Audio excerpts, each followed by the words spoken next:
Please subscribe to our YouTube channel. Like and share this video.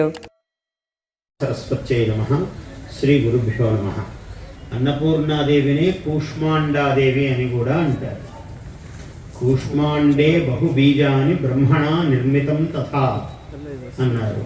కూష్మాండము అనేక బీజములు కలిగినటువంటి ఒక శాకము, కూరగాయ. మామూలుగా పండు కానీ కాయ కానీ ఎక్కువ బీజములు ఉంటే అది శ్రేష్టం. బహు సంతానము ఉన్న తల్లి చాలా గొప్పది ప్రపంచంలో. మనకు కొన్ని జాతికి కొన్ని ఇబ్బందులు వచ్చాయి. ఇద్దరుంటే చాలు, మేమిద్దరం, మాకిద్దరం, ఇట్లాంటివన్నీ నేర్పి మన జాతిని తప్పుదారి పట్టించారు. అది గొప్ప విషయము అన్నట్లుగా. బహు సంతానము కలిగిన తల్లియే గొప్ప, ఆమెను చూస్తే కూడా పుణ్యము అన్నారు మన ధర్మశాస్త్రంలో. అందువల్ల గొప్ప కుటుంబము అంటే 10 మంది పిల్లలు ఉన్న ఇల్లే గొప్ప.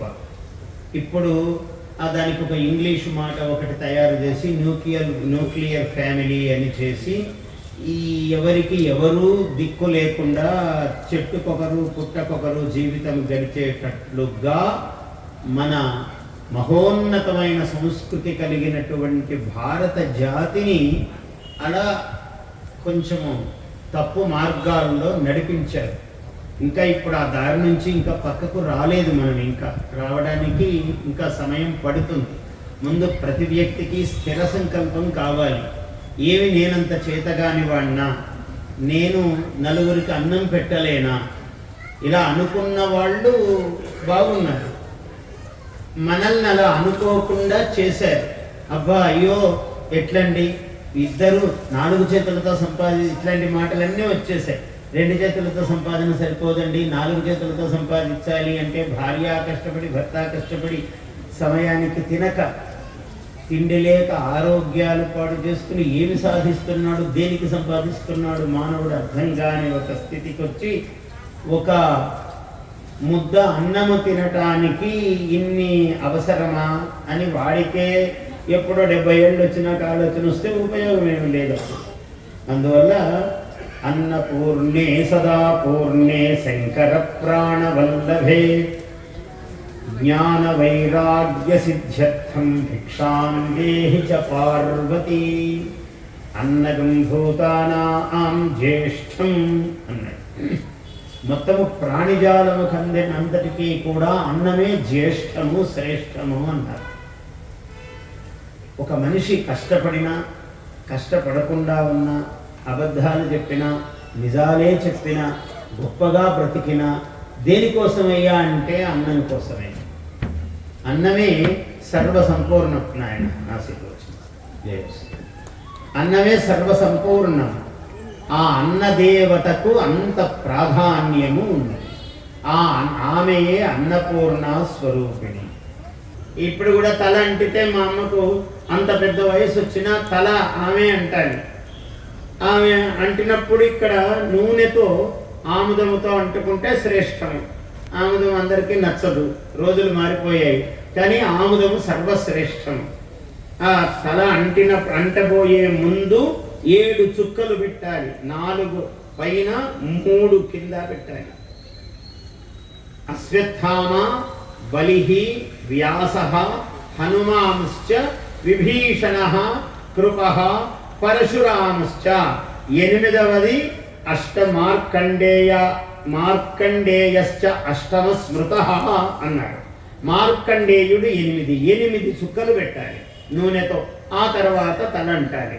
ఆ తల అంటుకునే ముందు నుదుటికి బొట్టు పెట్టాలి, తూర్పు వైపు కూర్చోవాలి. దీన్ని మంగళ స్నానము అంటారు.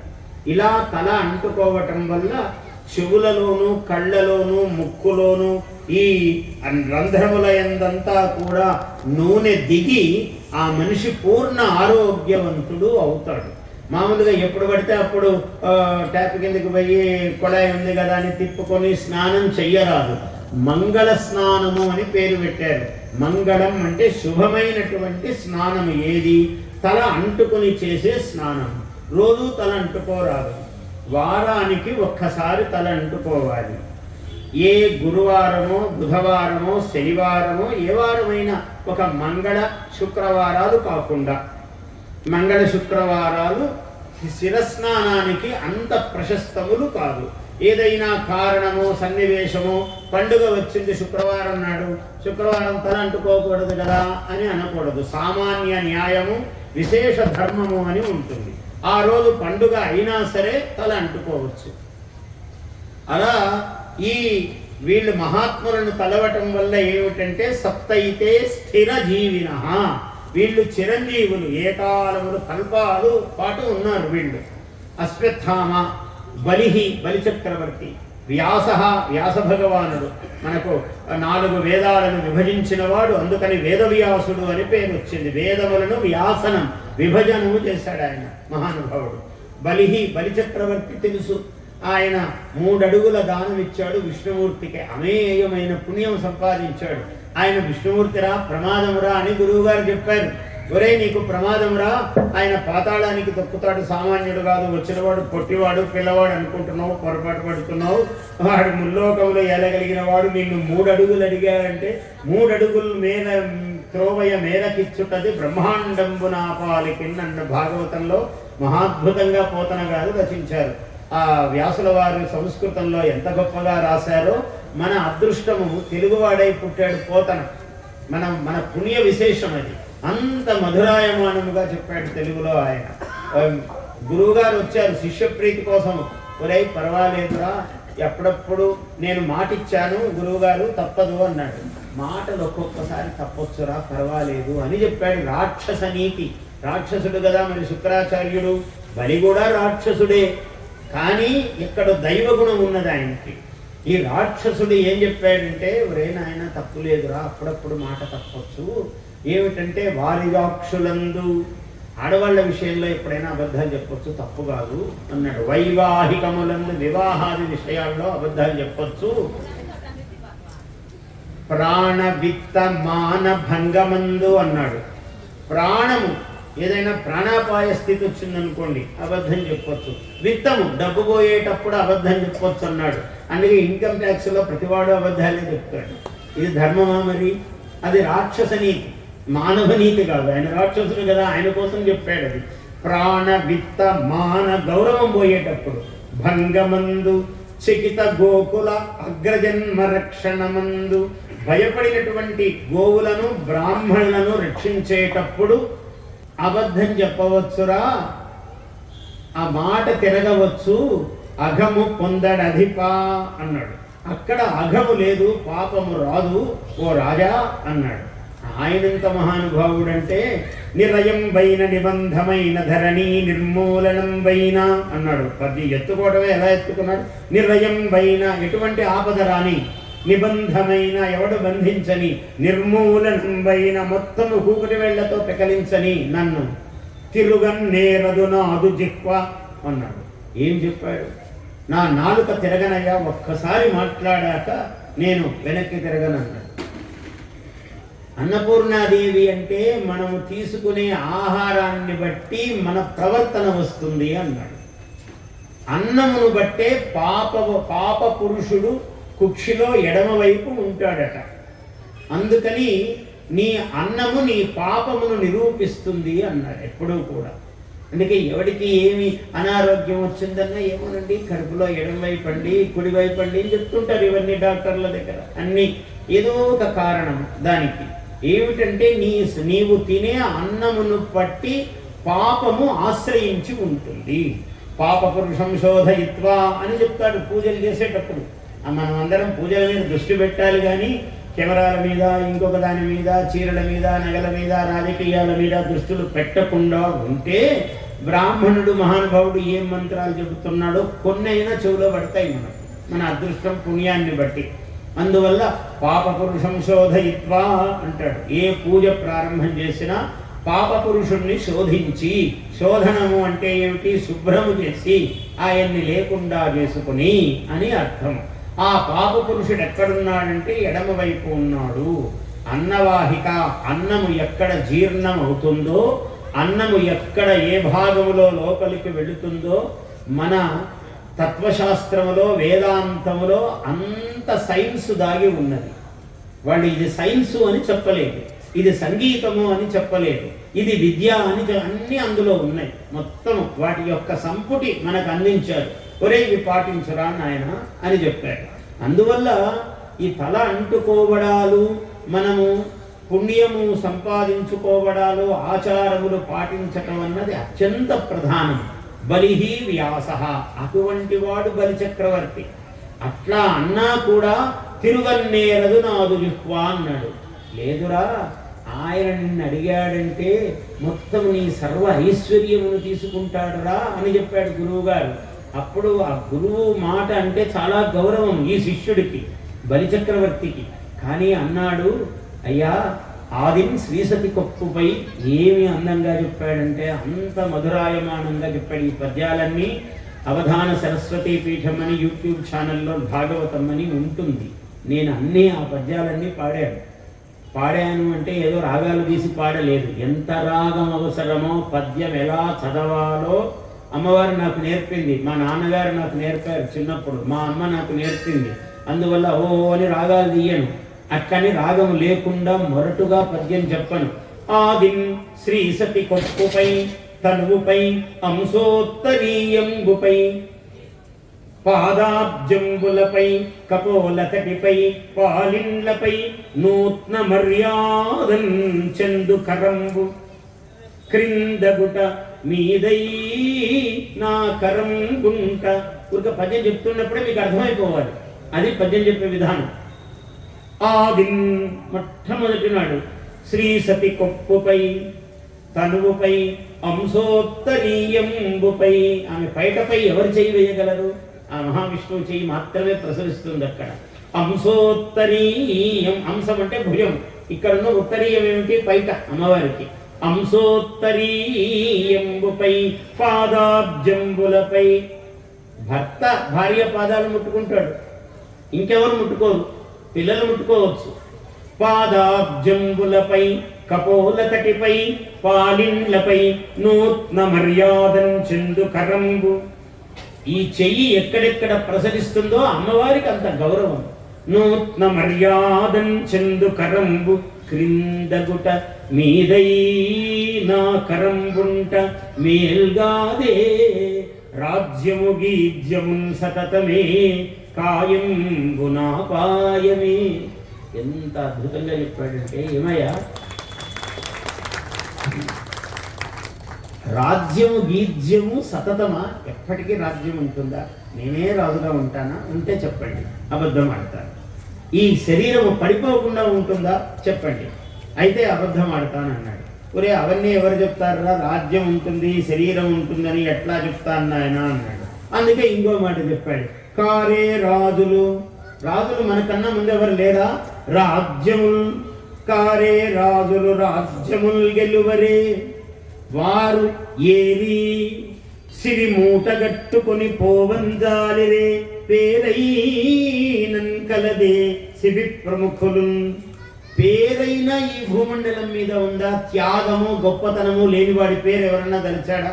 ఆయన చాలా ధనవంతుడని అని ఎవడన్నా అనుకుంటాడా? ఏదన్నా సత్కార్యాలు చేస్తే ఆ ధనముతో అనుకుంటాడు. శిబి ప్రముఖులు ఇక్కాలము భార్గవ, వాళ్ళని మరచిరే. శిబి దధీచి ఇట్లాంటి మహాత్ములు ఉన్నారు, వాళ్ళని ఈ రోజుకు మరవలేదు, ఎప్పటికీ గుర్తుపెట్టుకున్నారు. ఇలా చెప్పాడు ఇంత అద్భుతంగా. ఇన్ని చెప్పినా గురువు గారికి అయ్యో శిష్యుడు కష్టపడతాడే అని ఆయనకు ప్రీతి పాపం ఉంటే ఆ కోవిచంబు గోముఖం ఉన్నది ఆయన దగ్గర.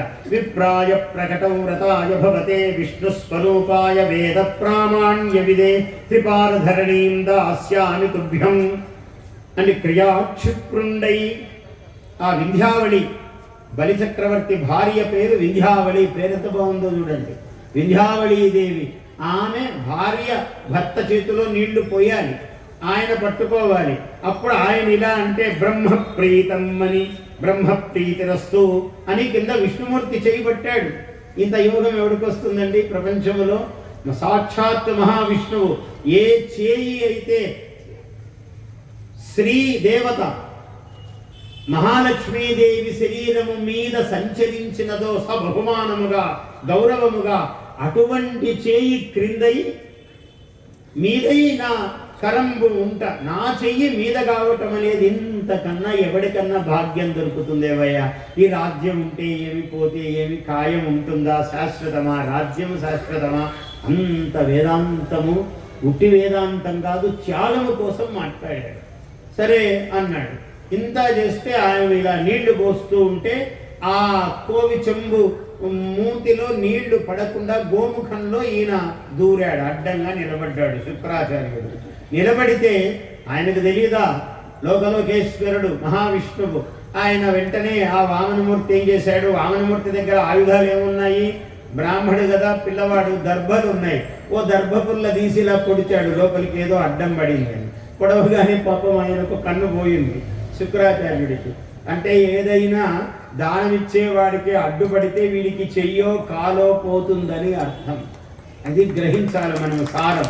ఎందుకంటే దానం చేసేటప్పుడు మరీ అంతెందుకండి, అంతిస్తూ పోతే మనమేం కావాలి అని అంటుంటారు. కింద సన్నాయి నొక్కులు నొక్కుతుంటారు, సన్నాయి నొక్కులు అంటారు వాటిని.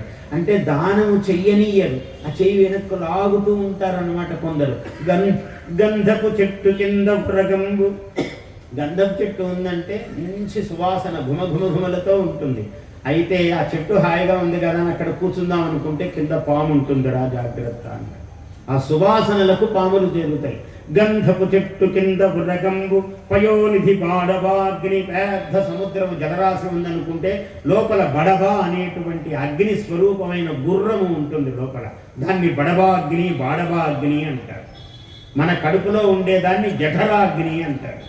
సముద్రంలో ఉండేదాన్ని బాడబాగ్ని, బాడబా అది ఒక స్త్రీ రూపమైన గుర్రం. అది ఎప్పుడు నీళ్లు తాగుతూ ఉంటుందట.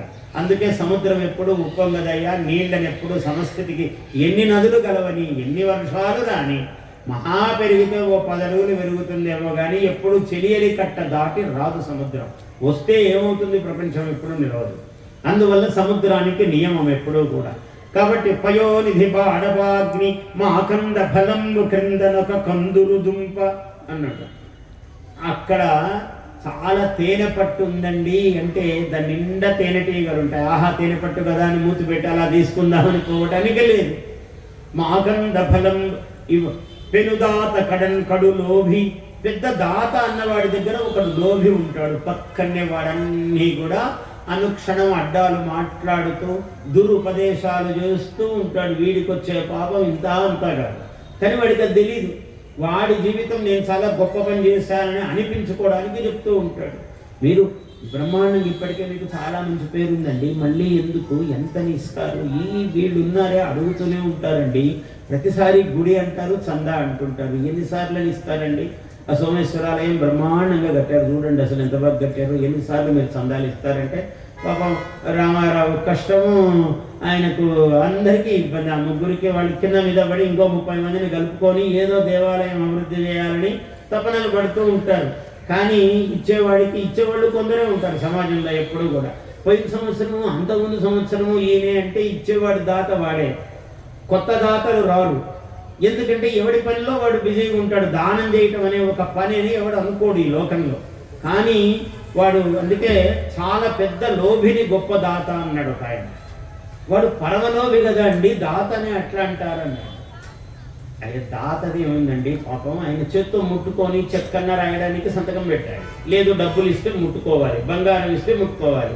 కానీ ఈ మహానుభావుడు ఎట్లాంటి వాడంటే ముట్టుకోకుండానే మొత్తం ఇచ్చిపోయాడండి, అందువల్ల ఈయన పెద్ద దాత అన్నాడు.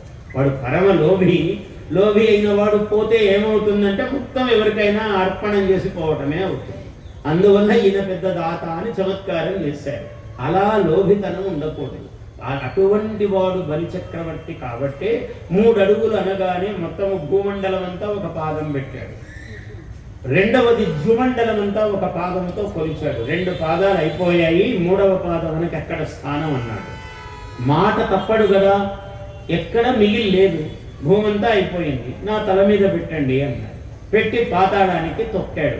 పాతాళానికి తొక్కితే బ్రహ్మదేవుడు పరిగెత్తుకుంటూ వచ్చాడు. ఏమయ్యా చాలా ప్రమాదం అయిపోయింది, అడగకుండానే అడిగినంత మాత్రమే దానం ఇస్తానని గురువుగారంతా కాదని చెప్పినా ఇస్తానని అన్న మహానుభావుడే ఈయనని పాతాళ లోకంలోకి తొక్కితే రేపు దానం ఇచ్చేవాడికి అందరికీ భయం కలుగుతుంది, నువ్వు చేసిన పని స్వామి అని బ్రహ్మదేవుడు వచ్చాడు. తండ్రిని అడిగాడు. అడిగితే నా లీల నీకు అర్థం కాలేదు బ్రహ్మదేవా, ఇతనికి రాబోయేటువంటి మన్వంతరములో దేవేంద్ర పదవిని ఇస్తున్నాను నేను, సర్వైశ్వర్య పూర్ణము. ఇంద్ర అంటేనే ఐశ్వర్యం, వాడి ఇంద్రుడి వైభవం అండి అంటారు లోకంలో. ఇంద్ర ఇద్ పరమైశ్వర్యే అనే ధాతువు సంస్కృతంలో.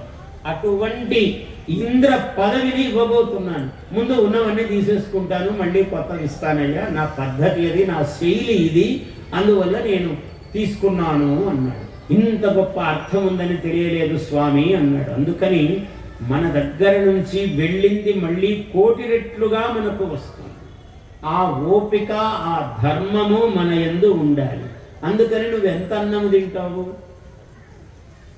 ఈరోజు 10 కిలోల బియ్యం వండాను, ఎవరికి పెట్టకూడదు, నేనే తినాలంటే వాడు ఏమైపోతాడు. అందుకని లేదండి 10 కిలోలు ఉట్టి అన్నమే చేసుకుంటానా, నేనంత తెలివి తక్కువ వాడిని కాదు, 1 కిలో పాయసం చేశాను, 1 కిలో చిత్రాన్నం చేశాను, 1 కిలో ఇంకొక కొబ్బరి అన్నం కలిపాను, 1 కిలో పప్పు చేశాను అంటే అన్నీ కలపొచ్చు. కానీ అదింత ఇదింత తప్ప అంతా తినలేడు మానవుడు. ఎందుకంటే ఆహారము ఎంత కావాలో శరీరానికి అంతే ఆహారం. అన్నదేవత లోపల ఉన్నా బయట ఉన్నా ప్రమాదమే. అన్నస్వరూపిణి అన్నపూర్ణాదేవి అంటే మామూలు విషయం కాదు. మీకు వచ్చే రోగాలన్నీ కూడా అన్నాన్ని బట్టి, నువ్వు తీసుకునే ఆహారాన్ని బట్టే ఉంటాయి ప్రధానంగా. అందుకని నిత్యానందకరీ అన్నాడు. నిత్యము ఆనందమిచ్చే తల్లి ఏమిటంటే నువ్వు కావలసినంత తింటే ఆనందము, నువ్వు అతిగా తిన్నావనుకో రాహిత్యం ఏర్పడుతుంది. బలిరు వ్యాస, ఇవన్నీ ఇటువంటివన్నీ ఎవరు చెప్పారంటే వ్యాస భగవానుడు చెప్పాడు. మనకు ప్రతి అక్షరము వ్యాసోచ్ఛిష్టమే. ఈ ప్రపంచంలో మనకు వాంగ్మయం ఏదైతే ఉందో అంతా వ్యాసుడే. ఏమి తక్కువ రాశాడు ఆయన? 4 వేదాలను విభజించాడు. అవి వేదాలు ఎవరు రాయలేదు, అపౌరుషేయములు. ఈ అనంతమైన ఆకాశ మండలంలో ఋషులకు దర్శనమిచ్చాయి మంత్రములు. దర్శనమిస్తే దాన్ని చూసి చదివారు వీళ్ళు. ఆ చదివినదంతా ఒక చోట కొందరు రాయటం అనేది లేదు. వేదమనోచ్చార్య ఆచార్య అంతేవాసినమను శాస్తి. గురువుగారు చెప్తాడు, శిష్యుడు పలుకుతాడు. ఇలా పలకటం వల్లనే శృతి, వినికిడి వల్లనే వచ్చింది ఇది. అందుకనే దాన్ని వేదమును శృతి అన్నారు. అంటే చెవి ద్వారా ఏర్పడినది ఈ విద్య. ఇంత గొప్ప విద్య. ఇప్పుడు మనకు అంత ముద్రణ సౌకర్యాలు వచ్చాయి కాబట్టి ముద్రిస్తున్నారు కానీ వీడు బుద్ధిలో ముద్రించుకోవడం తగ్గిపోయింది, ధారణ తగ్గిపోయింది. ఇవన్నీ ధారణ చేసేవాళ్ళు మన వాళ్ళు మహాత్ములు. అటువంటివి ఆ విభజన చేశాడు. శాస్త్రములు, ఒక్కొక్క శాస్త్రమునకు ఒక్కొక్క ఋషి ప్రవర్తకుడు. ఆ ఋషులందరికీ మళ్ళీ గురువు వ్యాసుడే, వేద వ్యాసుడే. 1,00,000 శ్లోకాలతో జయం అనే పేరుతో మహాభారతాన్ని రాశాడు. మహత్వాత్ భారవత్వాచ్చ అన్నారు. మహత్వాత్ అంటే విషయము చాలా గొప్పది, ఇందులో ఉన్న విషయం చాలా పుణ్యాస్పదమైనది, విచిత్రమైనది. భారవత్వాత్ ఇలా రాస్తే బస్తాలు తాటియాకులు అయ్యేవట. అందువల్ల మహత్వాతు భారవత్వాత్తు మహాభారతం ఉచ్యతే అన్నారు. దీన్ని మహాభారతం అనే పేరు వచ్చిందండి దానికి అన్నారు. అసలు దాని మొదటి పేరు ఏమిటంటే జయం.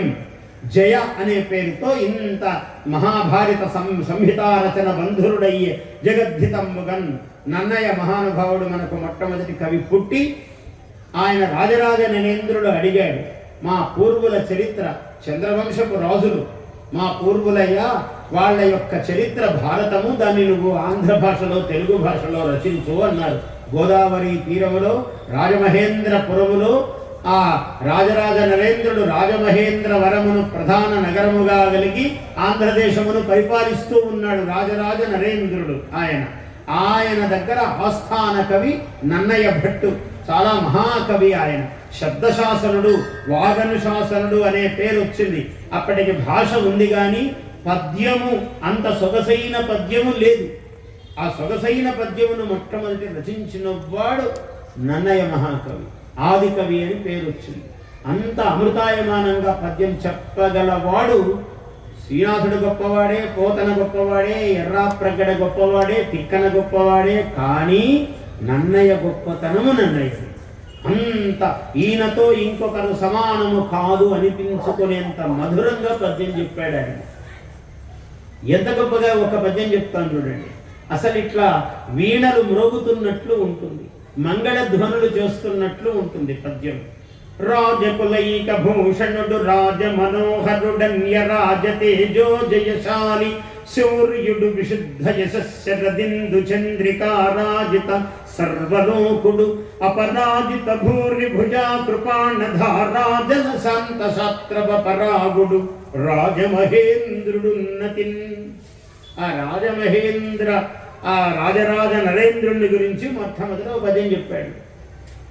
శ్రీవాణీ గిరిజాశ్చిరాయ దధతో వక్షో ముఖాంగేషు ఏ లోకానాం స్థితిమావహంత్య విహతం స్త్రీ పుంసయోగోద్భవాం తే వేదత్రయమూర్తయస్తే పురుషాః. ఎంత అద్భుతంగా ఒక శ్లోకంతో మొదలుపెట్టాడు మహాభారత రచన. అటువంటి వాడు నన్నయ్య. ఇటువంటి నన్నయ్యలు పుట్టడానికి మూల కారణమైన వాడు వ్యాసుడు. అటువంటి బలిర్వ్యాస అని పెట్టారు. హనుమాంశ్చ, హనుమంతుడి గురించి మీకు చెప్పేది ఉంది. పంచముఖ హనుమంతుడిని సేవిస్తూనే ఉన్నారు మీరు. హనుమంతుని యొక్క గొప్పతనము చెప్పడానికి హనువు అంటే దవడ అని అర్థం. హనుమాన్ ఇప్పుడు ధనవాన్ అంటే ధనవంతుడు, బాగా డబ్బు ఉన్నవాడు. గుణవాన్ అంటే బాగా గుణములు ఉన్నవాడు. అట్లే హనుమాన్ అంటే బాగా హనువులు ఉన్నవాడు. అంటే ఇవి ఉబ్బేయని కాదు, అది కూడా కావచ్చు ఒక కారణం.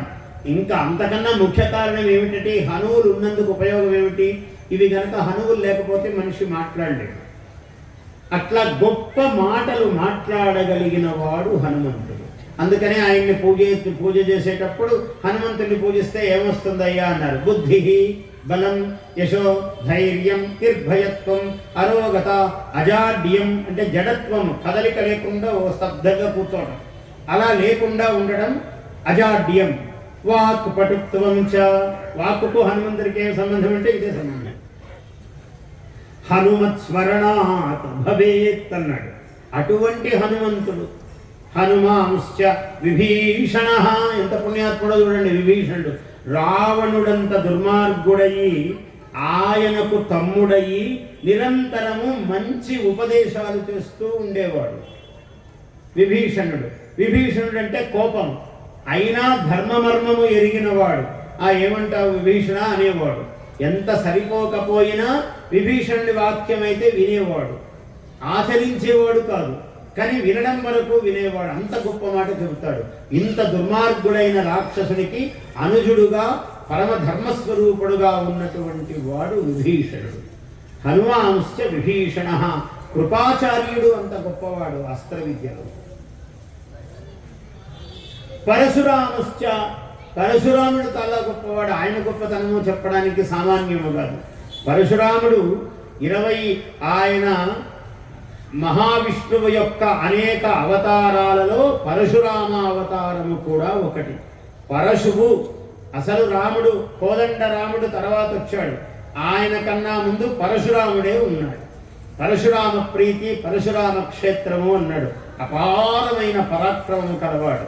ఎంత మనం రాముని గురించి చెప్పుకుంటాం పితృవాక్య పరిపాలకుడని, కానీ రాముని కన్నా గొప్పవాడు పితృవాక్య పరిపాలనములో.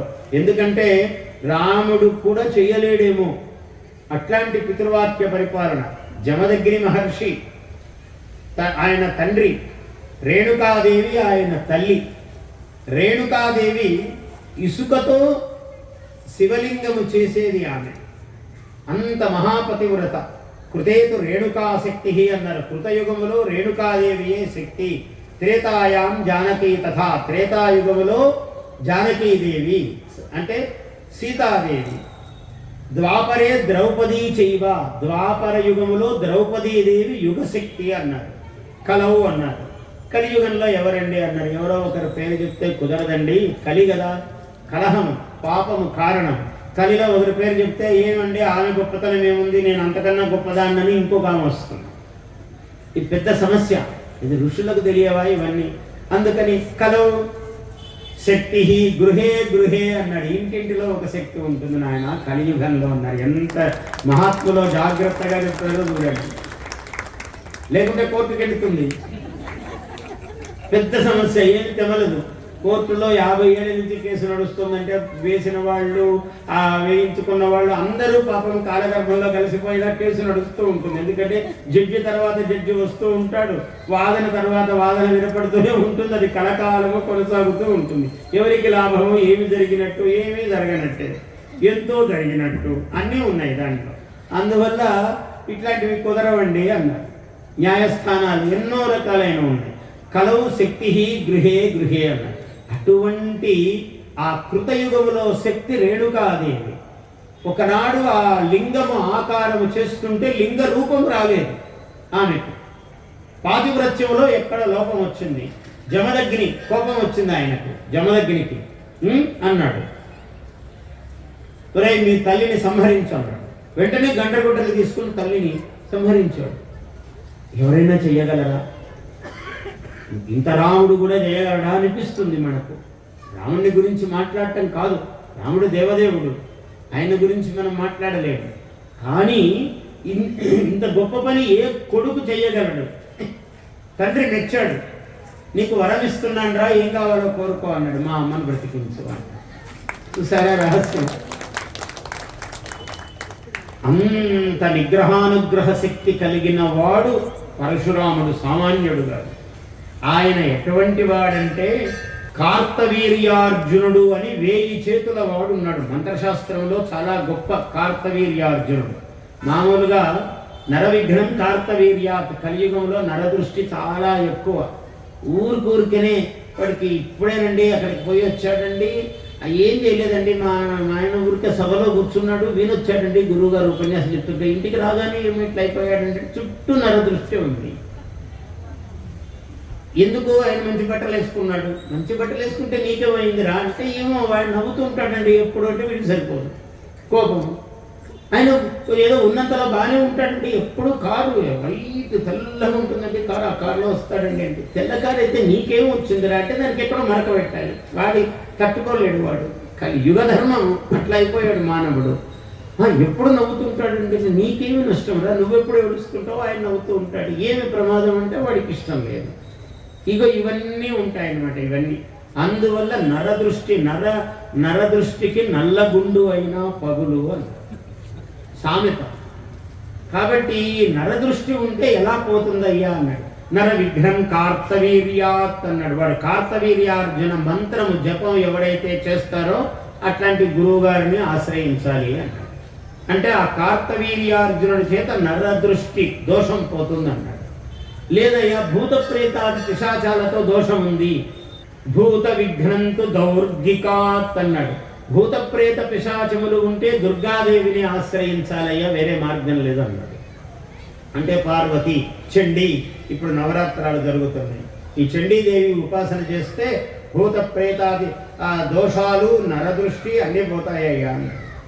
ఇంకా ఇది కాదు, దేవతలే అడ్డం చేస్తారు. ఒక్కోసారి దారిలో పోతుంటాం, ఎక్కడో చాలా మంత్రపూతంగా ప్రతిష్ఠితమైన గొప్ప దేవాలయం ఉంటుంది, మన హడావిడి పనుల్లో మనం పోతూ ఉంటాం, పట్టించుకోము. ఎట్లని సాధ్యము? పోయిన చోటంతా చెప్పులు వదిలి అక్కడికి కొందరు మహాత్ములు చేస్తుంటారు, చెప్పులు ఇట్లా వదిలి కొంచెం కాళ్ళు చెప్పుల మీదే పెట్టి మళ్ళీ వెనకవాడు వేసుకుపోతాడేమో అనే భయంతో కాళ్ళ మీద కొంచెం చెప్పుల మీద కాళ్ళు కొంచెం పెట్టి ఇట్లా అని ఆ దారిలో పోయేవాడు నమస్కారం పెట్టుకుంటాడు.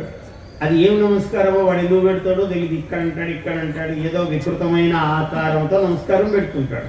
నమస్కారం అంటే సాష్టాంగము పెట్టాలి, లేదా 2 చేతులు పెట్టాలి, 2 చేతులు తల మీద పెట్టాలి, లేదా నుదుటిపై పెట్టాలి, లేదా హృదయం దగ్గర పెట్టాలి. ఈ నమస్కారానికి కొన్ని పద్ధతులు చెప్పారు. ఏది కాకుండా ఇట్లా అంటుంటాడు, ఇట్లా అని పోతాడు, వాడు ఇట్లా అంటాడు. ఇది ఏం నమస్కారమో తెలియదు. వాడు కొత్త శాస్త్రంగా వాడి శరీరము వాడికి మనస్సు ఎట్లుంటే అట్లా నమస్కారం పెడతాడు. పెట్టినట్టు పెట్టనట్టు 2 రకాలుగాను చేస్తుంటాడు మానవుడు. ఇలా చెప్పుల్లో కాళ్ళు పెట్టి నమస్కారం చేసేది అదొక విధానం. కానీ ఇవన్నీ పనికిరావాలి. ఇట్లా ఎక్కడం చేస్తుంటారు. కానీ దేవతా శాపం ఎంత చిత్రంగా ఉంటాయో చిన్న కథ చెప్తాను చూడండి, ఎంత అద్భుతమో. ఒకసారి దిలీపుడు అని గొప్ప రాజేంద్రుడు ఉన్నాడు. రఘువంశములో శ్రీరామచంద్రుని తాత ముత్తాత ఆయన దిలీపుడు, చాలా గొప్ప రాజు. దీపము వంటి పేరు దిలీప, దిలీప ఇది రాజేంద్ర ఇందుహు క్షీరనిధావివ అన్నాడు కాళిదాసు వర్ణిస్తూ. పాల సముద్రములో చంద్రుడు పుట్టినట్లుగా ఆ కపుత్స వంశములో సూర్య వంశములో దిలీపుడు పుట్టాడయ్యా అన్నాడు. అంత గొప్పవాడు దిలీపుడు. ఆయన భార్య పేరు సుదక్షిణాదేవి. ఆయనకంత బ్రహ్మాండమైన రాజ్యము, మొత్తము సాగర మేఖలాన్వితమైన, అంటే సముద్ర పర్యంతము ఉన్నటువంటి భూమికి చక్రవర్తి. రఘువంశరాజులు అందరూ అట్లాంటి వాళ్ళే. అంటే ఇప్పుడున్న సముద్రాలు, ఇప్పుడున్నట్టుగా సముద్రాలు అప్పుడు లేవు. మొత్తము సముద్రం అంతా ఒకచోటే ఉంది, భూమి అంతా మధ్యలోనే ఉన్నది. అది ఎప్పుడు కృతయుగ కాలం. మీరు నెట్లో వెనక్కి వెళితే కొన్ని లక్షల సంవత్సరాలు వెనక్కి వెళ్ళి ఎంతవరకు దానికి శక్తి ఉంటుందో తెలియదు. వెళ్ళగలిగినంత వరకు వెళితే భూమి అంతా దగ్గరికి వస్తూ ఉంటుంది, నీళ్లు మధ్యలో సముద్రాలు లేకుండా. అలా ఉండేది ఒకనాడు భూమి. అటువంటి భూమిని పరిపాలించిన మహాత్ములు వాళ్ళు. ఏదో 5 ఏళ్ళు 10 ఏళ్ళు కాదు, వాళ్ళు ఉన్నంత కాలము వాళ్లే పరిపాలించి మళ్ళీ కుమారుడికి రాజ్యభారం అప్పచెప్పేవాళ్ళు. అంత ధర్మాత్ములు. తండ్రి రాజు కొడుకు రాజ్యం ఇచ్చాడనేది కాదు. తండ్రి ఎంత ధర్మాత్ముడో తాత అంత ధర్మాత్ముడు, తాత ఎంత ధర్మాత్ముడో మనవడు కొడుకు అంత ధర్మాత్ముడు. అట్లా ఉండేవాళ్ళు వాళ్ళు. అటువంటి ధర్మాత్ముడైన దిలీపుడు, ఆయనకు సంతానము లేదు. ఇంత గొప్పవాడు, ఇంత గొప్ప రాజ్యము, సంతానము లేదు. ఒకనాడు ఈ సుదక్షిణా దిలీపులిద్దరూ కూడా వశిష్ఠ మహర్షి యొక్క ఆశ్రమానికి వెళ్ళారు. అన్వాస్తం అరుంధత్యా స్వాహయేవ హవిర్భుజం అన్నాడు. ఆయన సాయం సంయమినః తస్య, సాయంకాలం అయింది. సాయంకాల అనుష్ఠానంలో భాగంగా ఆయన యజ్ఞేశ్వరుడి దగ్గర కూర్చున్నాడు వశిష్ఠుడు. అరుంధతీదేవితో సహా కూర్చున్నాడు. అన్వాస్తం అరుంధత్యా స్వాహయేవ చతుర్భుజం. స్వాహాదేవితో యజ్ఞేశ్వరుడు అగ్నిదేవుడు ఎలా ప్రకాశిస్తున్నాడో అరుంధతీదేవితో ఆ వశిష్ఠుడు అలా తేజస్సుతో ప్రకాశిస్తున్నాడు అన్నాడు. సరే, వెళ్ళాక ఆ శిష్యులందరూ వచ్చారు. ఈయన చక్రవర్తి, భూమండలానికే అధిపతి. గురువు గారికి అయితే శిష్యుడు అయినా కూడా చక్రవర్తి కదా. ఆయన రాగానే కాళ్లకు నీళ్ళు ఇచ్చి ఆ గుర్రాలను దింపి వాటికి నీళ్ల కోసం అవకాశం ఇచ్చి ఈయనంతా చేస్తూ ఉన్నారు.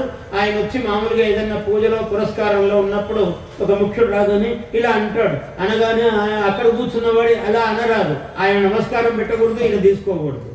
యజ్ఞేశ్వరుడి ముందు ఉన్నవాడు, దేవాలయంలో ఉన్నవాడు, ఈ బహిర్భాగంలో ఉన్నాం పర్వాలేదు, కానీ దేవాలయంలో అమ్మవారి ఎదురుగా లేదా శివుడి ఎదురుగా, గణపతి ఎదురుగా, ఆంజనేయ స్వామికి ఎదురుగా ఎవరు ఇంకొకరికి నమస్కారం చేయకూడదు, ఎంత పెద్ద గురువు అయినా. అక్కడి నుంచి దాటి వచ్చాక ప్రాంగణము దాటాక చేయాలి. అంటే ఆ మండపము దాటి పక్కకు వచ్చాక చేయాలి. ఇది రహస్యం. అందుకని దిలీపుడు రాగానే ఇట్లా అనలేదు.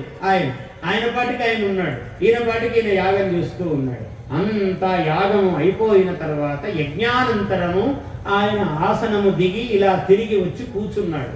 అప్పుడు ఆయన చక్రవర్తి అయినా కూడా అంతదాకా వేచి ఉన్నాడు. అప్పుడు ఆయన పాదాలకు నమస్కారం చేశాడు. నాయన, బాగున్నారా? కుటుంబము క్షేమమే కదా? అందరూ నీ పరివారము, రాజ్యము, ప్రజలు అందరూ సుఖంగా ఉన్నారు కదా అని కుశల ప్రశ్నలు వేశాడు. వేస్తే మీరు ఉండగా దైవీనాం మానుషీణాం చ ప్రతికర్తాత్వం ఆపదః అన్న. మాకు ఏ ఆపదలు రాజ్యంలో ఉన్నట్టుండి తుఫాన్లు రావచ్చు, ఉన్నట్టుండి ఇంకేమైనా ప్రమాదాలు జరగవచ్చు, ఏదైనా జల విప్లవము రావచ్చు, వర్షాలు అతిగా కురవచ్చు, అనావృష్టి రావచ్చు. వీటన్నిటికీ దైవికముగా లేదా మనుష్యులు చేసే తప్పుల వల్ల కలిగే ప్రమాదాలకు ఏమున్నా చూసుకోవడానికి మీరున్నారు కదా గురువు గారు, మాకేమి లోటు అన్నాడు. అంటే ఏ ప్రమాదం వచ్చినా దీనికి ఈ పని చేయనాయన, ఇప్పుడు ఇట్లా చేయనాయన అని సలహాలు శిష్యుల చేత చెప్పి పంపిస్తాడు. అంత గొప్ప గురువు ఆయన. అయితే ఇదిగో మీ కోడలి యందు ఒక్క సంతానము లేకపోవడం అన్నది మనస్సుకు కొంచెం క్లేశకరముగా ఉన్నది అన్నాడు. అంటే ఈ సుదక్షిణాదేవికి భార్య యందు సంతానము లేదు, ఈమె ముఖము చిన్నబుచ్చుకున్నది మీ కోడలు అన్నాడు. తవై తస్యాం వధ్వాం అన్నాడు. వధువు అంటే కోడలు. నీ కోడలి యందు స్వామి ఇలా చిన్న అసంతృప్తి ఉన్నది అన్నాడు. అనగానే ఒక క్షణం కళ్ళు మూసుకున్నాడు. ఏమి జరిగింది అని ఆలోచించాడు. ఎంత గొప్పవాడు ఈ రాజు అంటే, దేవలోకానికి సశరీరముగా స్వర్గానికి వెళ్ళేవాడు, ఇంద్రుడితో చర్చలు చేసి వచ్చేవాడు. ఆ కాలంలో మానవులు శరీరమునకు అటువంటి శక్తి ఉండేది. ఆ లోకాలు ఎంత దూరంలో ఉన్నాయి, ఏ విధమైనటువంటి విమానములు అక్కడికి ప్రయాణము చేయగలవు, లేదా రథములు వెళ్ళగలవా, ఏ రథములు వెళ్ళగలవు, వాటికి ఉన్న శక్తి ఏమి, ఇదంతా పెద్ద శాస్త్రం. మన శాస్త్రాల్లో ఇవన్నీ సుస్పష్టంగా చెప్పారు. అలా ఆయన ఒకసారి దేవేంద్రుడితో చర్చలు చేసి తిరిగి వస్తున్నాడట.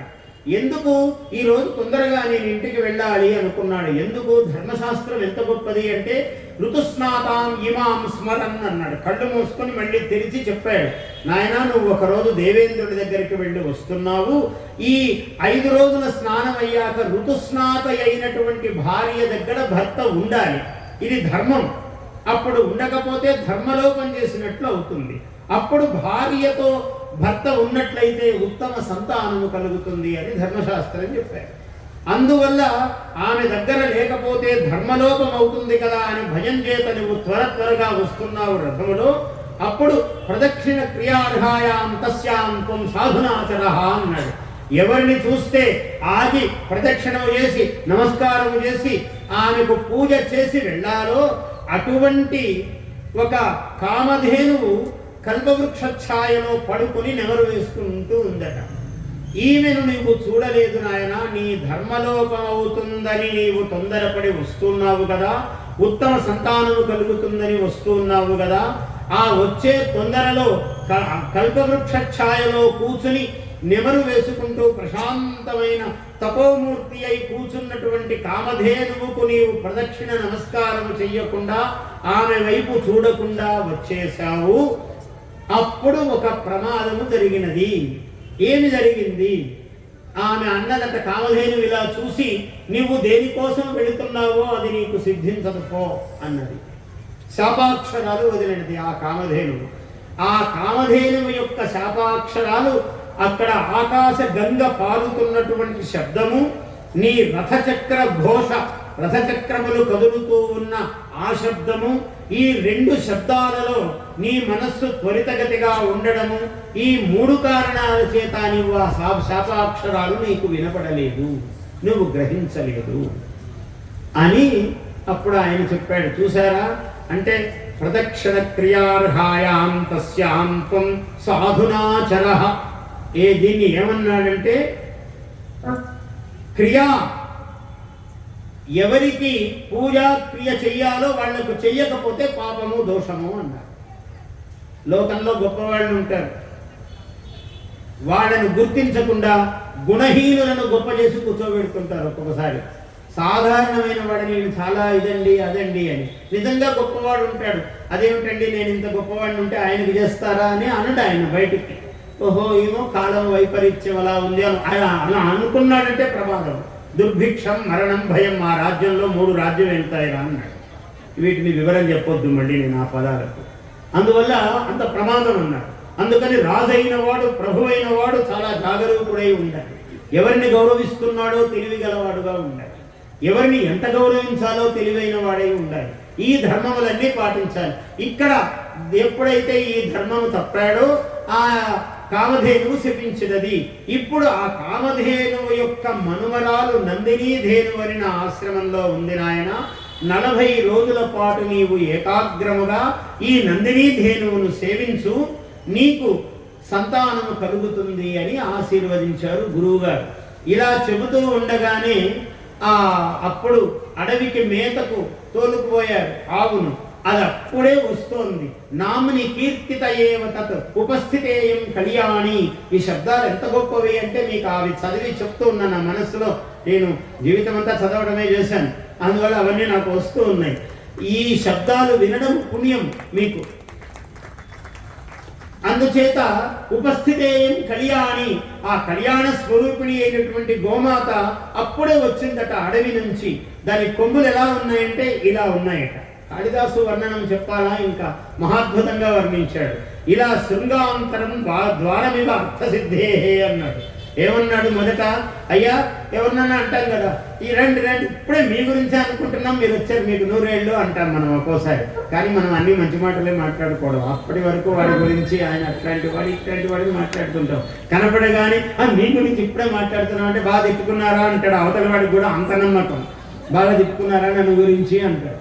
అట్లా అనుకుంటుండగానే ఎవరైనా వస్తే, ఇలా మీ పేరు అనుకుంటుండగానే మీరు వచ్చారండి, మీకు 100 ఏళ్ళు 1000 ఏళ్ళు అనుకుంటారు. ఇది గొప్ప లక్షణం, కార్యసిద్ధికి లక్షణం. అలా ఇలా నందినీ ధేనువు ఉన్నది అని చెబుతుండగానే నందినీ ధేనువు వచ్చింది సాయంకాలం. అలా ఇంటికి రాగానే దాని కొమ్ములు ఇలా ఉన్నాయన్నట్టు, చాలా సొగసుగా ఉన్నాయి 2 కొమ్ములు ఆవుకు. ఉంటే ఎలా ఉన్నదయ్యా అంటే, శృంగాంతరం ద్వారమివ అర్థసిద్ధే, నీకు కార్యసిద్ధికి ద్వారముల వలె ఉన్నాయ్యా ఈ కొమ్ములు అన్నాడు.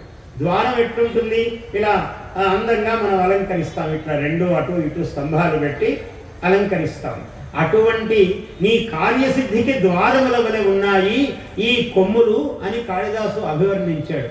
అటువంటి నందినీ ధేనువును 40 రోజుల పాటు ఉపాసించారు దంపతులిద్దరూ అడవిలో. ఏమిటి, ఎలా ఉపాసించారు?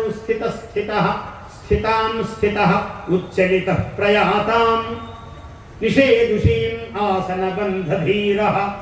ఎంత గొప్పగా చెప్పాడో కాళిదాసు. స్థితాం, ఆ గోవు నిలబడితే ఆయన నిలబడతాడు, ఎన్ని గంటలు నిలబడినా నిలబడతాడు. అది ఇంకా అక్కడ నిలబడింది కదా, కాసేపు కూర్చోవచ్చు కదా అని కూర్చోడు. ఉచ్చలిత ప్రయాతాం, అది కదిలితే ఈయన కదులుతాడు. నిషేదుషీం, అది కూర్చుంటే ఆ ఆసనబంధ ధీర, అప్పుడు ఈయన కూర్చుంటాడు. ఇలా 40 రోజులు సేవ చేశాడు ఆ నందినీ ధేనువును. గోవు అంటే ఎంత మహాత్మ్యము, ఎంత గొప్పతనము గోవు. ఆ నందినీ ధేనువును 40 రోజులు సేవించేప్పటికీ ఒక చిన్న విచిత్రం జరిగింది. 40వ రోజు ఇంకా తెల్లవారితే పూర్తి అయిపోతుంది ఈయన వ్రతం. ఆ రోజు ఏం జరిగిందంటే, ఒక పెద్ద సింహం వచ్చింది. ఆ సింహం వచ్చి ఆ గోవు మీదకి ఇట్లా కబళించడానికి పడుతుంటే ఆగు అన్నాడు రాజు. ఓ రాజా అన్నది. సింహం మనుష్య భాషలో మాట్లాడుతుంది. ఎవరు నీవు అన్నాడు. నన్నేమి సామాన్యుడు అనుకుంటున్నావా, నేను ఎవరో తెలుసా అన్నది సింహం. నువ్వెవరయ్యా, ఎవరైతే ఏమి, మా గురువు గారి సొమ్ము హోమధేనువు ఇది, దీన్ని ముట్టుకోవడానికి వీలు లేదన్నాడు. అయితే ఏం చేస్తావు అన్నాడు. నిన్ను క్షమించి వదిలేస్తాననుకున్నావా అని ఇలా బాణం తీయడు. ఇలా తీస్తే చెయ్యి ఇలాగే అయిపోయింది, తీయడానికి రాలేదు. ఇలా శిల్పంలాగా అయిపోయాడు. నోరు మాట్లాడుతున్నది, తల కదులుతోంది కానీ చేతులు కదలటం లేదు, ఆగిపోయాయి. ఆగిపోతే అప్పుడు అన్నది, నేనేమైనా మామూలు సింహం అనుకుంటున్నావా ఓ దిలీప రాజా, నేను సామాన్య సింహమును కాదు. కుంభోదరం నామని కుంభమిత్రం పాదార్పణానుగ్రహపూత పృష్ఠ. ప్రతిరోజు పరమేశ్వరుడు కైలాసములో ఎద్దు మీద కూర్చునేటప్పుడు ఆయనకు ఒక పాదపీఠం కావాలి. ముందు ఇది ఎక్కి అది ఎక్కుతాడు. ఆ ఎక్కడానికి నేను ఇలా వంగుతాను, ఆయన ముందుకొచ్చి నా మీద కాలు పెట్టి మళ్ళీ ఎద్దు మీద వృషభం మీద అధిరోహిస్తాడయ్యా. అటువంటి పవిత్రమైన వీపు కలిగినటువంటి మహాత్మ్యము కలిగిన వాడిని నేను. నన్నేమన్నా సామాన్యుడు అనుకుంటున్నావా? నేను కుంభోదరుడను, నా పేరు కుంభోదరుడు అని చెప్పింది ఆ సింహము. చెబితే అప్పుడు అనుకున్నాడు ఆయన, ఓహో నా అవమానపడుతున్నాడు, నేను ఇంత చక్రవర్తిని, ఇంత వీరుణ్ణి, నేను ఇలా అయిపోయానేమిటి, నాకు బాణం రావటం లేదేమిటి, చేతులు ఆగిపోయాయి, శిలాప్రాయం అయిపోయాయని బాధపడుతున్నాడు. నేను ఇంత తక్కువ వీరుణ్ణా అని. అప్పుడు అర్థమైంది, ఓహో ఈయన పరమేశ్వరుని యొక్క సేన, అందువల్ల ఆయన ముందు నా ప్రభావము తగ్గింది అని కొంచెం మనస్సులో తేటపడ్డాడు. ఏమి అద్భుతమైన ప్రసంగము. సింహము రాజు మాట్లాడతారు. మాట్లాడితే, అయ్యా నువ్వు గొప్పవాడవని నాకు తెలిసింది, కానీ ఇది నా హోమధేనువు, మా గురువు గారి సొమ్ము, దీన్ని రక్షించటం నా కర్తవ్యము, అందువల్ల దీన్ని వదిలి నీకేం కావాలో చెప్పు, 1000 ఆవులు ఇస్తాను అన్నాడు. 1000 ఆవులు నువ్వే పెట్టుకోవయ్యా పిచ్చివాడా, నాకెందుకు నీ 1000 ఆవులు, నాకు ఈ ఆవే కావాలి అన్నాడు. అలా కాదయ్యా, నీకు ఇంకొక మాట చెబుతాను విను, నా శరీరాన్ని తీసుకో భక్షించు అని అన్నాడు. అంటే నువ్వు చాలా పిచ్చివాడిలాగా కనపడుతున్నావు నాకు. అల్పస్య హేతోహో బహుహాతుమిచ్చన్, చాలా చిన్నదానికి పెద్ద వస్తువును అప్పచెబుతున్నావయ్యా నువ్వు? నీ శరీరం చాలా గొప్పది. ఈ ధేనువేముంది, ఒక ఆవు. ఈ ఆవు పోతే 1000 ఆవులు ఇస్తావు నీ గురువు గారికి. 1000 కాదు 2000 ఇస్తావు. ఇంత ధనవంతుడివి, చక్రవర్తివి నువ్వు. కాబట్టి ఈ ఆవు కోసం ఎందుకు ఇంత పట్టుబడుతున్నావు? ఏం చేస్తున్నావు నువ్వు? నువ్వంటే ఏమన్నా తక్కువ వారివా అని అప్పుడు అది చెప్పింది. నవం వయః కాంతవపు శరీరం.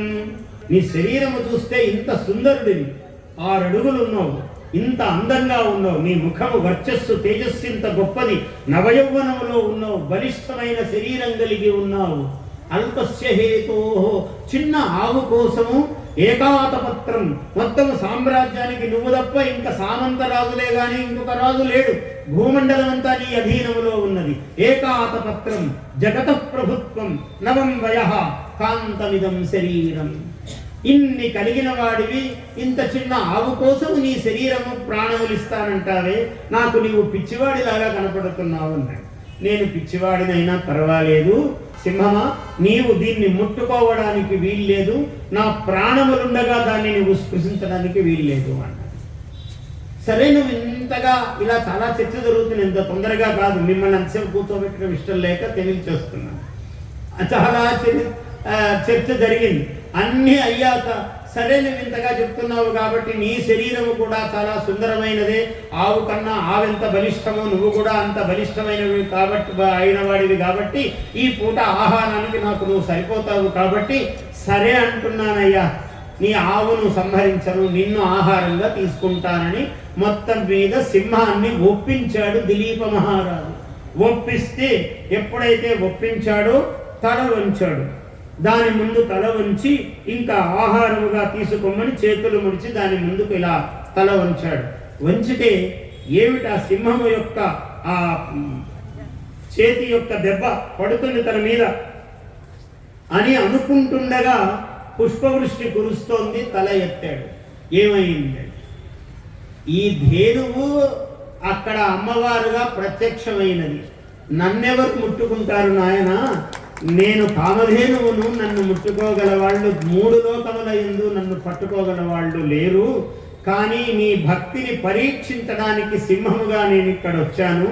నేను సింహమును కాదు నేను అని ఆ దేవత ప్రత్యక్షమయ్యి, గోదేవత కామధేను దేవత సాకారముగా స్త్రీ రూపముగా ప్రత్యక్షమయ్యి, నాయన భుంక్ష్వ పత్రపుటే మదీయం పయః ఉపభుంక్ష్వ, ఇదిగో పాలు పిండుకో, ఈ పాలు తీసుకుని త్రాగు, నీకు ఉత్తమోత్తమైన సంతానము, ఒక జగదేక గణ్యుడైనటువంటి మహాపురుషుడు నీకు కుమారుడుగా జన్మిస్తాడు, ఇదిగో ఈ పాలు తాగు అన్నది.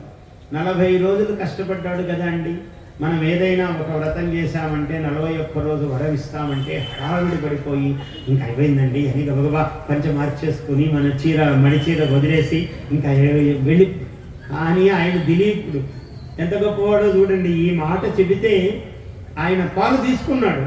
అక్కడ వెళ్ళి ఆకులు అన్నింటితో ఒక దొప్ప కుట్టాడు. దొప్ప కుట్టి ఇలాగా ఆ క్షీరము పిండే పని లేదు. ఆమె అనుగ్రహశాలిని, స్వయముగా ఆ స్రవించినది క్షీరాన్ని, పాలను స్రవిస్తే అవి ఇట్లా పట్టుకున్నాడు. పట్టుకుని, ఓ తల్లి, నిన్నొక ప్రార్థన చేస్తాను, నాదొక విన్నపం అన్నాడు. ఏమిటి చెప్పన్నాడు. ఈ క్షీరము తీసుకెళ్ళి మా గురువుగారి హోమధేనువు కదా నీవు తల్లి, గురువుగారికి పాలు హోమం కోసం ఇచ్చి 6వ వంతు దీనిలో నేను అప్పుడు తీసుకునేటువంటి అనుగ్రహం నాకు కలిగించు అన్నాడు. ధర్మదేవత చెలించిపోయింది. ఆహా, నేను ధర్మాత్ముడురా, ఇటువంటి వాడికి నేను వరమిస్తున్నానని అమ్మవారు పులకించిపోయింది కామధేనువు. అప్పుడు తథాస్తు అన్నది. ఆయన ఆ క్షీరపాత్రను తీసుకొచ్చి వచ్చి ఆ ఆకులతో కట్టినటువంటి దొప్ప, ఆ దొన్నెను పట్టుకొచ్చి గురువు గారి దగ్గర పెట్టి ఇలా జరిగింది గురువర్య అని చెప్పాడు. అప్పుడు ఆయన పాలు ఆ హోమం కోసము నెయ్యి అవి తీయడానికి ఎన్ని పాలు కావాలో తీసుకుని అందులో మిగిలిన భాగము రాజుకు ఇస్తే ఆ రాజు మళ్ళీ గురువుకు గురుపత్నికి దంపతులిద్దరూ నమస్కారం చేసి ఆయన చేత అనుమతి తీసుకుని అప్పుడు ఆ పాలు తాగినది సుదక్షిణాదేవి, దిలీపుడు. అప్పుడు వాళ్లకు రఘువు అనే గొప్ప మహాత్ముడైన రాజు పుట్టాడు. ఆయన అంత గొప్పవాడు, దిలీపుడు ఎంత గొప్పవాడు అంతకన్నా ఒక ఎక్కువ చెప్పాలి ఆయన గురించి. అటువంటి కుమారుడు అంటే ధర్మం ఎంత గొప్పది, గోవు ఎంత గొప్పది, మనము పాటించే నియమము ఎంత గొప్పది. అన్నం పెట్టగానే ముందు కొందరు ఏం చేస్తారు, అన్నపూర్ణాదేవి కాబట్టి చెబుతున్నాను, అన్నం పెట్టేటప్పుడు మనకు అన్నిటికీ సినిమాలే కదా జ్ఞానము, టీవీలు సినిమాలు. అన్నం ఎవరైనా సినిమాల్లో చూడండి, టీవీల్లో అన్నం పెట్టగానే ముందు పళ్ళెం పెట్టగానే అన్నం పెడతారు. అన్నము పెట్టకూడదు. మొట్టమొదట అన్నం పెట్టారంటే అది శ్రాద్ధ కర్మల్లో పెడతారు. అక్కడ కూడా విధానం ఉంది మళ్ళీ, కానీ అదే అమంగళము అని అర్థం. అన్నం పెడతారు, పెట్టగానే వాడు తింటాడు. అంటే దేవుడికి నైవేద్యం అన్నది మన భారతీయ సంస్కృతి. నీవు పరిశేచన చేసే విధి ఉంటే చెయ్యి, లేకుంటే ఏం చెయ్యొద్దు. ఒక్క నమస్కారం పెట్టు. అమ్మ, అయ్యో నీకేదో గణపతి లేదు, శివుడు లేదు, విష్ణువు, నరసింహస్వామి, లక్ష్మీదేవి, సరస్వతి, నీకు ఏ ఇష్టదైవం అయితే ఆ ఇష్టదైవం మనకు ఒక్కసారి ధ్యానం చేసి దీన్ని నైవేద్యముగా స్వీకరించు తండ్రి అని అప్పుడు అలా చాలా పరిశేచనం చేసి అప్పుడు స్వాహాకారాలు తీసుకుని ఇలా చెయ్యాలి. ముందు పప్పు వడ్డించాలి, అది కుడివైపుననే వడ్డించాలి. పచ్చడి కూరలు ఇలా ఎడమవైపున వడ్డిస్తూ రావాలి. భోజనానికి విధి పద్ధతి ఉంది. ఎట్లా పడితే అట్లా తినేవి పశువులు కదా, మనం మనుషులం. సంస్కారం ఉంది, ప్రతిదానికి విధి విధానము ఉన్నాయి. అన్నీ పక్కకు పెట్టి ఇట్లా వడ్డించగానే తింటుంటాడు. ఒక్కొక్క ఇట్లా పల్లెల్లో పెట్టగానే వాడికి ఏమో ఆతృత, వెంటనే నాటుకోవాలి. ఒక 5 నిమిషాలకి ఏం ప్రమాదం వచ్చిందిరా అంటే ఈ ఓపిక ఉండదు. దిలీపుడి కథ వింటే చూడండి, 40 రోజులు నిరాహారముగా అలా ఏకాంతముగా గోవును సేవిస్తూ ఉన్నవాడు ఇంత పెద్ద కష్టము నుంచి బయటపడి శరీరము ప్రాణమే ఇవ్వడానికి సిద్ధమయ్యి, ఇదంతా అక్కర్లేదు నాయన, పరీక్ష అని అమ్మవారు చెప్పి, ఇదిగో పాలు తీసుకో నీకు కుమారుడు పుడతాడు అంటే గబగబా ఆకులు కొట్టుకొచ్చి పాలు అక్కడే తాగలేదు ఆయన. ఇవి మా గురువు గారికి ఇచ్చి ఇందులో ఆయన ధర్మంగా తీసుకోవలసిన భాగము తీసుకుని వారి అనుమతితో నేను తాగడానికి అనుమతి ప్రసాదించమని గోదేవతను ప్రార్థించాడు. ఎంత నియమము కఠినమైనది, నియమం పాటిస్తే ఎంత గొప్ప ఫలం. మన నియమాలు కూడా అట్లాంటివే. నాయన ఇప్పుడు ఇంతవరకు తినొద్దు, ఇంతవరకు ఇలా ఉండు, ఇది మడి ఇది తడి అని చెప్పారు. చెబితే ఏముందండి మడిలేదు తడలేదంటే అన్ని చాదస్తం మాటలు చెప్తారు. ఏం చాదస్తము, అన్ని మూఢాచారాలు అంటుంటాడు. వీడేదో పెద్ద జ్ఞాని అయినట్టు, వీడే పెద్ద మూఢుడు. ప్రపంచంలో ఎవడైనా మూఢాచారము అని అన్నాడంటే వానికన్నా పెద్ద మూఢుడు ప్రపంచంలో ఎవరు ఉండరు అని గ్రహించండి. ఎందుకంటే ఏ ఆచారము మూఢము కాదు, వాడు చాలా జ్ఞాన సంపన్నులు మన పూర్వులు. ఒక ఆచారం అంటే సదాచార, ఆచార పరమో ధర్మ, ధర్మస్య ప్రభురచ్యుత అన్నాడు. ఆచారం అన్నది పరమధర్మము, అంటే అంతకన్నా గొప్ప ధర్మము లేదు, అదే ఆచారం. నువ్వు అనాచారం చేయొద్దురా అన్నాడు. నువ్వెంత పెద్ద పండితుడు, లేదు నేను చాలా గొప్పవాడిని, చాలా ధనవంతుడిని, నేను చక్రవర్తిని, నువ్వు ఏమన్నా కిరీటాలు పెట్టుకో, అనాచారం అయితే చేయొద్దు అన్నాడు. అనాచారము చేస్తే వాడికి అంత పాపం చుట్టుకుంటుంది. నలుడు ఎంత గొప్పవాడు, నలుడి పేరు చెప్తేనే పుణ్యం అన్నాడు. నలాయ నమః అనండి అందరూ. ఏమైంది, నేనెక్కడ చెప్తున్నా, నలాయ నమః. అదే ముందు మీరు నలాయ నమః అంటే ఏమో పలికితే ఏమో ప్రమాదం ఉన్నట్టు పలుకుతున్నారు. అలా పలకండి, నాభి నుంచి రావాలి శబ్దము. నలాయ నమః. కర్కోటకస్య నాగస్య, ఈ శ్లోకం పలకండి అందరూ. కర్కోటకస్య నాగస్య దమయంత్యాః నలస్య చ ఋతుపర్ణస్య రాజర్షేః కీర్తనం కలినాశనం. ఈ మహాత్ముల పేర్లు చెబితే పాపము నశిస్తుందట. వీళ్ళ పేర్లు చెప్తే చాలు. ఎవరయ్యా వీళ్ళు? కర్కోటక నాగదేవత. కర్కోటకుడు అంటే మామూలుగా లోకంలో మనకు చాలా క్రూరమైన పని చేసినవన్నీ వాడు కర్కోటకుడు అండి అంటుంటారు. ఆ సందర్భం వేరు, కానీ కర్కోటక అంటే చాలు. ఈ పాపము పని చేసినప్పుడు కూడా, క్రూరమైన పని చేసినప్పుడు వాడు కర్కోటకుడు అండి ఎందుకంటాడంటే ఆ పాపం పోవడానికే వీడు కర్కోటకుడు అండి అంటాడు వెంటనే. చూసారా, అదే రహస్యం. వాడు కర్కోటకుడు అని కాదు, కర్కోటక అని అనగానే వాడు పాపం పోతుంది. కర్కోటకస్య నాగస్య అన్నాడు. దమయంతి. దమయంతి అనే పేరు అంటే పుణ్యము, పాపం పోతుంది పుణ్యం వస్తుందట. నలుని పేరు అంటే కూడా పుణ్యం వస్తుంది అన్నారు. అట్లనే ఒక రాజఋషి ఉన్నాడు, రాజులలో ఋషి వంటి వాడు, ఋతుపర్ణుడు అని ఉన్నాడు. ఆయన నలుని యొక్క స్నేహితుడు. ఋతుపర్ణస్య రాజఋషే. ఆ రాజఋషి అయిన ఋతుపర్ణుని యొక్క పేరు చెబితే కలినాశనం, పాపము పోతుంది, నశిస్తుంది అన్నారు. అటువంటి నలుడు ఒక చోట ఏం చేశాడంటే కాళ్ళు కడిగినప్పుడు సరిగ్గా పాపం మడమలు తడవలేదు.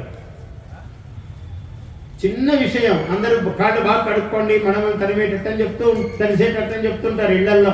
ఇప్పుడు మామూలుగా బయట బకెట్ నీళ్లు పెట్టేవాళ్ళు, బయట కాళ్ళు కడుక్కొని లోపలికి వచ్చేవాళ్ళు.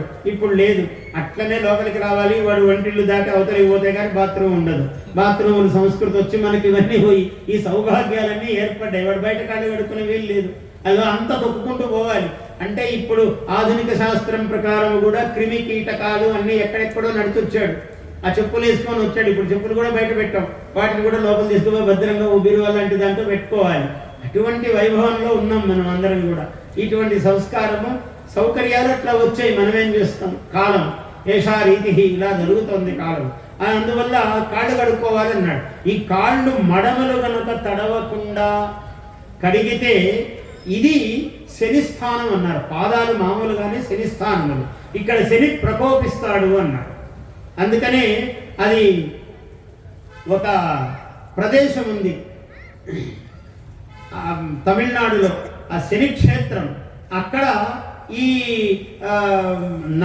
నలచక్రవర్తి వచ్చి అక్కడ శివుణ్ణి పూజించాడట. అందువల్ల ఆ నలక్షేత్రం అన్నమాట అది. అటువంటి నలరాజు వచ్చినటువంటి సేవించిన క్షేత్రమును ఆ శని క్షేత్రం. తిరునల్లార్ అన్నారు. తిరు అంటే శ్రీ అని, నల్లార్ అన్నాడు అంటే నలుడు అని అర్థం. నలరాజు వచ్చి అక్కడ సేవించాడట శనిని. అప్పుడు శని అనుగ్రహం కలిగిందట. అందువల్ల మళ్ళీ ఆయన రాజ్యం పొందాడు. ఆ కాళ్ళు కడగని దోషము వల్ల ఆయనకి రాజ్యభ్రష్టత్వం ఏర్పడింది, సామ్రాజ్యమును కోల్పోయాడు. అందుకని ఆచారం అంటే కాళ్ళు కడుక్కోమంటే ఆచారం అండి అన్నాడు. వాడు నోరు ఎన్నిసార్లు పుక్కిలించాలి అన్నాడు. అన్నం తిన్నాక బ్రహ్మచారి ఎన్నిసార్లు పుక్కిలించాలి, సంసారి ఎన్నిసార్లు పుక్కిలించాలి, సన్యాసి అయితే యతీశ్వరుడు ఎన్నిసార్లు నోరు పుక్కిలించాలి, ధర్మశాస్త్రం అన్నిసార్లు 12 సార్లు చెప్పాడు అనుకోండి. గృహస్థుడు 12 సార్లు పుక్కిలిస్తే ఏముంది, దోషమే లేదు నోటికి. ఇంకా మేము ఇప్పుడు ఆధునికంగా బ్రష్ చేసుకోండి అని చెప్తుంటాను. బ్రష్ చేసిన దానికి 10 ఇంతలు. 12 సార్లు వాడి నోట్లో నీళ్లు తీసుకుని బాగా ఇలా అని పుక్కిలించి ఉమ్మి నోరు కడుక్కోరా అన్నాడు. భోజనం చేస్తే అలా చేయాలన్నాడు. ఇన్ని నియమాలు, ఇవన్నీ చాదస్తమండి, ఎవరు చేస్తారని అంటే చెయ్యొద్దు, ఫలం అనుభవించు నువ్వు అంతే.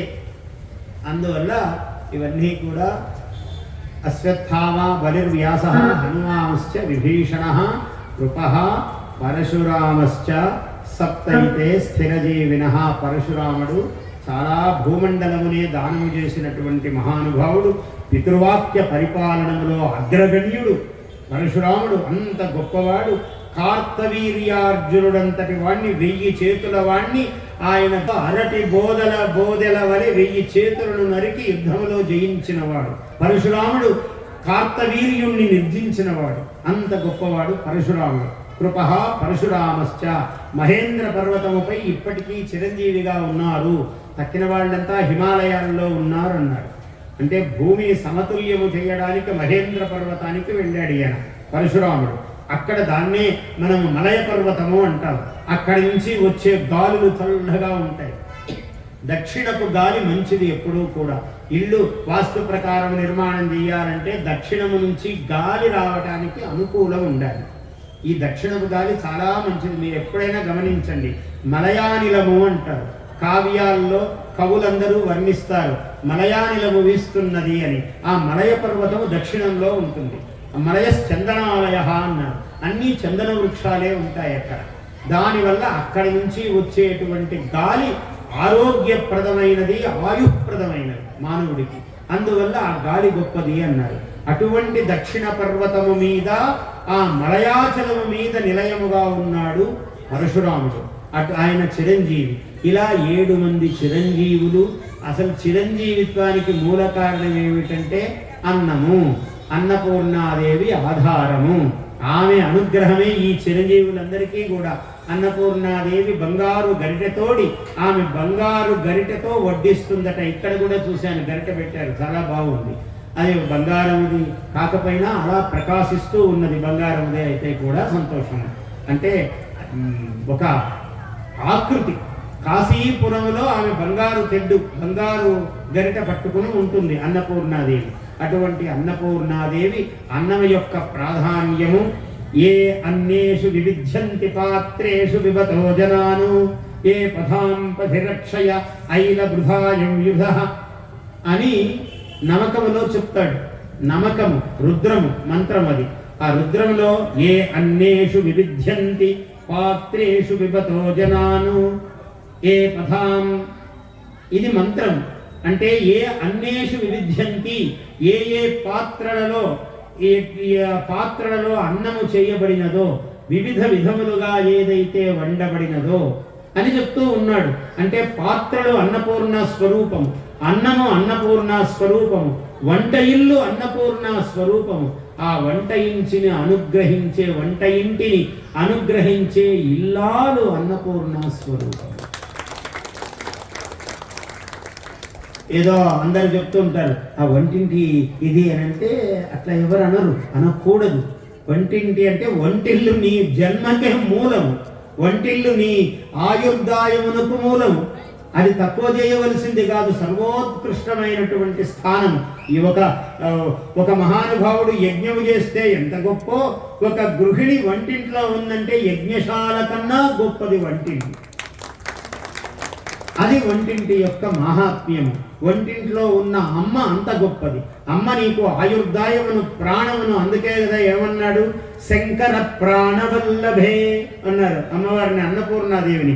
శంకరుని యొక్క ప్రాణములకు ఆమె వల్లభ అంటే అధిపతి అట. ఆమె ఆధిపత్యంలోనే శంకరుని ప్రాణాలు ఉన్నాయి. ఆడవాళ్ళందరూ అటువంటి వాళ్లే, అందరూ తల్లులు. ఇక్కడ బొట్టెందుకు, ఇదొక ప్రాణస్థానం, ఇదొక ప్రాణస్థానం, ఇది నాడి ప్రాణస్థానం, ఇది కూడా ప్రాణస్థానము. మట్టెలు ఇవన్నీ కూడా 5 ప్రాణస్థానాలు. ఇది కూడా ప్రాణస్థానము, మాంగళ్యం. ఈ 5 ప్రాణములు 5 మంత్రముల చేత పెట్టబడతాయి వివాహ సమయములో. అందుకని ప్రాణవల్లభే. ప్రతి భార్య ఆ భర్తకు, ఆ భర్త ప్రాణములకు ఆమె అధిపతి, ఆమె చేతిలో ఉన్నాయి.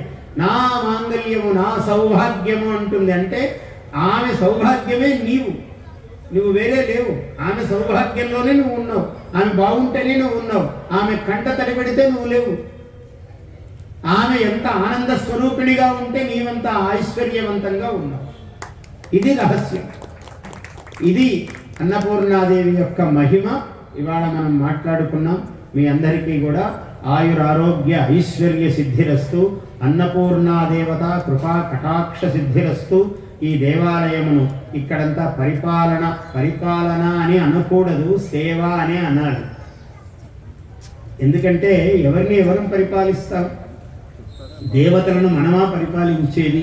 కాబట్టి పాలక వర్గము అంటుంటారు ఏదో అట్లా, కానీ పాలకమని కాదు, సేవా మండలి అనాలి దాన్ని. భగవంతుడి దగ్గర చేసే వాళ్ళందరూ సేవా తత్పరులే, భక్తులే. భక్త మండలి, సేవా మండలి, నిర్వహణ మండలి, ఇలాగే ఉండాలి పేర్లు. పాలక అనే శబ్దము రాకూడదు, అపశబ్దం అవుతుంది. భగవంతుడి విషయంలో అది దోషం అవుతుంది. అందువల్ల అటువంటి ఎవరైతే కార్యకర్తలందరూ కష్టపడి చేస్తున్నారో మీ పేర్లు నేను చెప్పకపోయినా మీ కుటుంబములకు, పరివారములకు, ఇక్కడ ఉన్నటువంటి శ్రోతృ గణములకు, ఎవరెవరైతే భగవత్ కైంకర్యములలో అందరూ పాలు పంచుకుంటూ ఉంటారో, అంటే కసవు ఊడ్చటము చాలా గొప్ప సేవ. ఈ ఒక భక్తుడు అన్నాడు, గృహ సమ్మార్జనమో, జలాహరణమో, శృంగార పల్యంకికా వహనంబో, వనమాలికాకరణమో, ద్రాగ్దీపికారోపమో అన్నాడు. అంటే ఇవన్నీ, దీపం అంటే దివిటీ పట్టుకోవటం, గృహ సమ్మార్జనం అంటే దేవాలయంలో కస ఊడ్చడం, పువ్వులు అల్లటము, పూలమాలలు కట్టడం, తులసీమాలలు కట్టడం విష్ణు ఆలయం అయితే, బిల్వాలు తెచ్చి ఇవ్వటము శివాలయం అయితే, ఇవన్నీ చాలా పువ్వులు కోసి ఇవ్వటం. కొందరు దేవాలయాలకు వస్తారు, వాళ్ళు దేవాలయాల్లో నుంచి పువ్వులు కోసుకెళ్ళి వాళ్ళ ఇంట్లో దేవుడికి పెట్టడం. ఏమి దుస్థితి! మన ప్రపంచంలో చూస్తుంటాం, రకరకాలైన పాత్రలు మనకు కనపడుతూ ఉంటారు. వాడు పువ్వులు తీసుకురావలసింది మానివేసి ఇక్కడున్న పువ్వులు అక్కడ కూడా దేవుడే కదా అంటాడు. వాడి సమత్వం చాలా గొప్పది. ఓ భక్తుడు నాకు ఎదురయ్యాడు. వాడు ఒక్కటే అగరబత్తి పట్టుకొచ్చేవాడు గుడికి. అలా పట్టుకురాకూడదు నాయన, 2 తేవాలి మంగళం అన్నాడు. వాడు వెంటనే తుంచి 2 చేశాడు. ఆహా, ఏమి భక్తి పారవస్యం, ఎంత మహానుభావుడు అనిపించింది. అంటే మానవులలో మానవోత్తమత్వం, వాళ్ళెంత గొప్పవాళ్ళు, ఎంత ప్రతిభావంతులు, సత్య ప్రతిభ. అలా చెప్తుండగానే వాడు 2గా తుంచాడు. గురుగారు అన్నాడు, నాయన నీ సాటి నీకు ఏ ధర్మశాస్త్రము పనిచేయదురా, నీ ముందు నీ లోభిత్వమే నిన్ను రక్షించుగాక, వేరే మార్గం ఏమీ లేదు నాయన అనుకున్నాను మనసులో. బయటికి కూడా చెప్పలేదు, చెబితే వ్యర్థము వాక్కు. అందువల్ల ఇట్లాంటివి ప్రపంచంలో ఎన్నో ఉంటాయి. ఏది ఉన్నా అన్నపూర్ణాదేవి యొక్క అనుగ్రహానికి అందరూ పాత్రము. ఎవరు ఎంత తినాలో అంత తినాలి, అంత అకారణముగా ఇంత కూడా పారవేయరాదు. అన్నమును వృధా చేయరాదు. అన్నం అంటే అన్నం ఒకటి వృధా చేయకుండా కూరలన్నీ పడేసే పర్వాలేదు కదా అని అలా అర్థాలు తీసుకోకండి. అంతా అన్నమే, ఏది పారవేయరాదు. నీవు తినగలిగినంతే పెట్టుకో. ఇంత పెట్టుకుని నేను మళ్ళీ తక్కువ వస్తుందేమో, పక్కవాడు ఈ లోపల తింటాడేమో, ఇదొక తాపత్రయం. జనాలు ఆ గుంపులు పోయి అందరూ బఫే అని నిలబడి దాంట్లో వరుసగా అందరూ భిక్షాపాత్రలు పట్టుకున్నట్టు అవి పట్టుకుని, అవి ఆ కంచాలు పట్టుకుని వరుసగా నిలబడటము, వాడలా వడ్డించటము. వాడు వడ్డించటం ఎంత వైభవం అంటే, వాడు ఒకసారి తిని వచ్చిన వాళ్ళు కూడా ఉంటారు ఆ వరుసలో. వాడికి గరిట తగిలించి మళ్ళీ వాడికి వడ్డిస్తాడు. ఆహాహా, ఏమి దివ్యము, ఏమి సౌభాగ్యము. ఈ ఎంగిలి అన్నమే మొత్తం అక్కడ తినే వాళ్ళందరూ కూడా తినాలి. వాడు అదే గరిటతోనే వాడు ఎంత ఆదరం అంటే ప్రతివాడికి అదే గరిట తగిలించి పెట్టి మళ్ళీ తీస్తూ దాంట్లో ముంచుతుంటాడు. వాడు అంత మహానుభావుడు, వడ్డించేవాడు. ఇలా వడ్డీలతో మనం భోజనాలు చేసి ఇంకా మన ఆచారమేమి, మన ఆరోగ్యమేమి, మన ఆయుస్సు ఏమి, అన్ని వీటి మీద ఆధారపడి ఉన్నాయి. కాబట్టి మీరందరూ చాలా విజ్ఞానులు, జ్ఞాన సంపన్నులు. ఏది పాటించాలో ఇది చెయ్యొద్దు, ఇది చెయ్యి అని మేము ఎవరూ చెప్పవలసిన పని లేదు. మీకు మీరే వివేకవంతులు, మీరే విజ్ఞాతలు. అందువల్ల చెప్పిన మాటలను ఎక్కడ ఏ వాక్యము ఉపయోగించుకోవాలో దాన్ని ఉపయోగించుకొని ధన్యులగుదురుగాక. జయోస్తు. స్వస్తి ప్రజాభ్యః. Please subscribe to our YouTube channel. Like and share this video.